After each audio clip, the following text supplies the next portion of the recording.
네, 장관님. 마지막 날입니다. 네. 국정감사 첫날 제가 이런 내용의 질의를 했었습니다. 양평고속도로 종점이 2번 변경됐는데 두 번째 변경할 때 원래 IC에 붙이기로 했던 종점을 대통령 처가 땅 쪽으로 옮겼다. 그래서 대통령 처가는 고속도로 건설로 인해 토지 보상을 받을 수 있게 되고 그 땅에서 흑염소와 칠면조까지 키우고 있었던 걸 보면 미리 정보를 알고 보상금을 더 받기 위해 최대한의 노력을 한 것으로 보인다. 이랬고요. 장관님께서는 보상금 그 큰 돈도 아닐 텐데 설마 그 보상금 받으려고 종점에 손댔을지 의문이다. 이렇게 답을 하셨고 슬라이드. 같은 날 여당 의원님 질의에 답하시면서는 정확한 것은 아니지만 현재의 노선을 기준으로 하면 처가 땅과 고속도로가 아주 근소하게 안 겹치는 것으로 확인했다. 그래서 당연히 보상 대상도 아니다. 이렇게 답변을 하셨습니다. 네, 의원님 질의 이후에 질의하셨을 때는 제가 이 내용을 충분히 정확하게 인정 못했었고요. 질의 이후에 확인을 하니까 아마 따로 설명드렸을 것 같은데 이런 내용입니다. 예. 제가 지금부터 첫 번째 대안 노선으로 추진될 경우에 처가 땅이 보상 대상이 된다는 거. 두 번째 대통령의 처갓집 식구분들이 크던 작던 토지 보상금에는 늘 진심이신 분들이기 때문에 이번에도 그랬을 거라는 점, 이 두 가지를 증명해 보이겠습니다. 자, 첫 번째 보상 대상이 맞는가? 국토부가 의원실로 세부 노선 자료를 제출하셨고요. 슬라이드. 근데 감사하게도 이 제출받은 노선도를 보니까 확실하게 보상 대상이 된다는 확신을 제가 가질 수 있게 됐습니다. 화면의 보라색 부분이 처가 땅이고요. 산비탈이라 매매 자체가 어려운 땅입니다. 빨간색 두 줄로 표시된 선이 대안 노선인데요. 국토부가 이제 저 그림을 가져와서 처가 땅과 미세하게 비껴간다 이렇게 설명을 했습니다. 다음 슬라이드. 더 정확하게 볼 수 있도록 제출받은 노선도를 그대로 위성지도에 옮겼습니다. 좌표를 정확하게 유지하면서 대입했고요. 자, 빨간색 대안 노선이 하얀색 선과 교차하는 것이 보이실까요? 하얀색과 빨간색이 교차하는 부분 보이시죠? 네. 이 하얀색 선은 대통령 처가 땅을 위해 만들어져 있었던 기존의 진출입 도로입니다. 이 도로가 없으면 이 땅은 완전히 맹지가 되고요. 다음 슬라이드. 실제 사진으로 보여드리면은 저 빨간색 부분이 종점으로 연결되는 거고요. 당연히 바로 밑에 있는 작은 도로는 폐쇄되겠죠. 제가 국토부 실무진과 도로공사 실무진에 확인했을 때도 대안노선 신설되면 이 진출입로는 폐쇄될 것이다. 이런 답변을 받았습니다. 장관님, 이렇게 되면 다음에는 어떤 일이 발생하나요? 뭐 맹지라서 보상을 받는다 이런 말씀을 하실 의도이신 것 같은데요. 제가 알려드릴게요. 슬라이드. 그리고, 예. 네, 일단 한번 보셔요. 토지보상법 74조. 일부가 수용됨으로 인해 동네의 목적으로 사용하는 것이 곤란해진 토지는 소유자가 매수 청구할 수 있다. 시행령 39조 1항 3호. 공익사업 시행으로 교통이 두절되어 사용이나 경작이 불가능해지면 매수 청구할 수 있다. 이렇게 되어 있고요. 이 도로 없어지면 맹지가 되는 처가 땅은 당연히 토지 수용을 청구할 수 있게 됩니다. 교통이 두절되니까요. 당연히 보상 대상이죠. 존경하는 이소영 의원님, 아까 질의 중에 그 제가 참 장관으로 답변 말씀드리기 어려운데 진심이고 이런 말씀하신 건 상당히 장관님, 좀 근데 거북한 질의시고 그리고 충분히 토지 답변하실 보상을 수 있는 하면 이렇게 되면 만약에 그 땅이 맹지가 된다면 대체 도로를 만드는 건 하는 또 하루 포함이 장관님은 됩니다. 답변 시간이 많으시잖아요. 네네. 중간에 방해하지 말아주세요. 예. 자, 슬라이드. 도로공사에 확인해 보니까 고속도로 건설로 인해서 기존 도로가 폐쇄되고 잔여지 보상을 받은 사례가 6년 동안만 190건이고요. 다음 슬라이드. 대통령 처가는 이 부근에 확인된 것만 7,240평을 가지고 있습니다. 더 있을 가능성도 있고요. 중요한 것은 이 땅들이 토지 보상으로이 아니면 매매하기가 어려운 땅이라는 것입니다. 매수자도 없고 재산세만 나가는데 기왕 고속도로 오는 김에 내 땅도 처분할 수 있으면 얼마나 좋을까.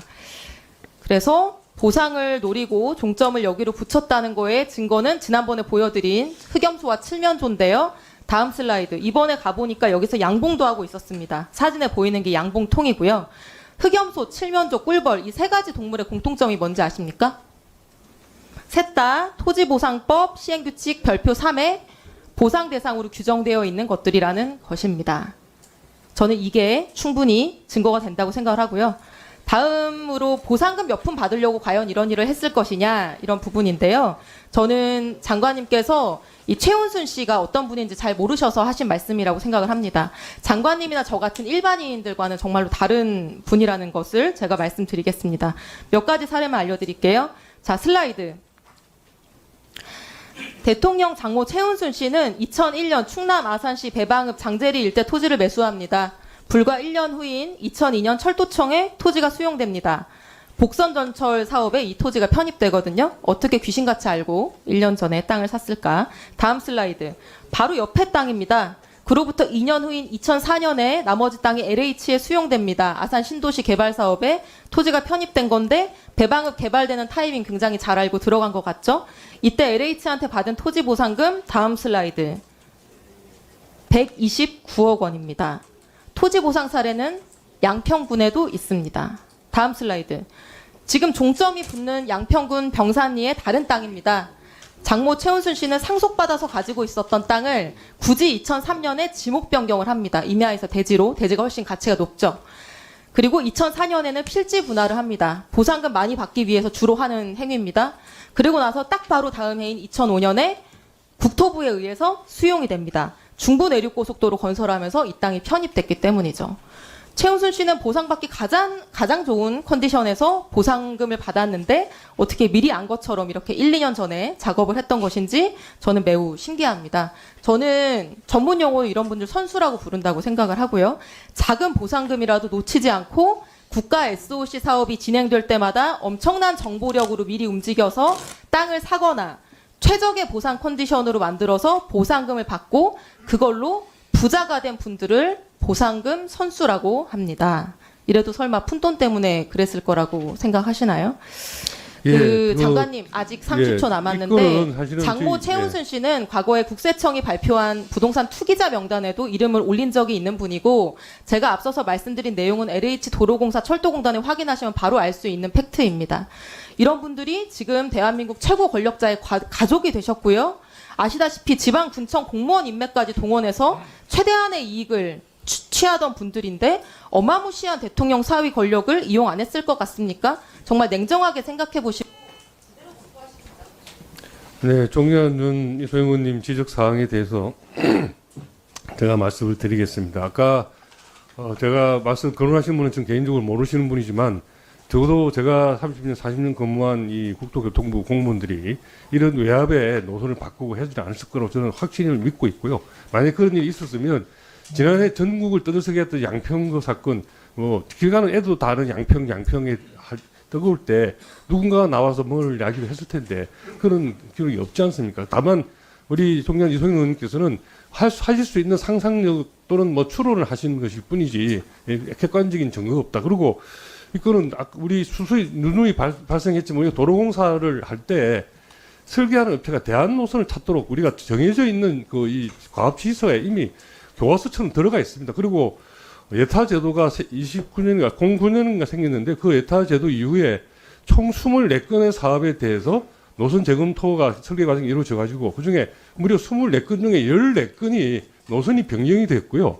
변경된 노선이 변경된 14건들의 평균 변경률이 무려 77%입니다. 그러니까 이 건이 그냥 어쩌다가 생긴 아주 예외적인 일이 아니고 설계하는 업체가 들어가서 정말 설계 기술자 입장에서 예타는 이코노미스트들이 하는 겁니다. 이코노미스트들이 그 숫자를 갖고 한 예타를 받아보고 엔지니어적인 입장에서 정말 들어가서 최적대한 노선을 찾도록 과업지휘서에 되어 있고 그 과업지휘서는 지난 정부에서 만든 겁니다. 그거에 따라서 정말 기술자적인 양심을 가지고 설계를 대안을 찾은 것이지 이런 일 때문에 찾아서 알았다라고 저는 개인적으로 확신을 하고요.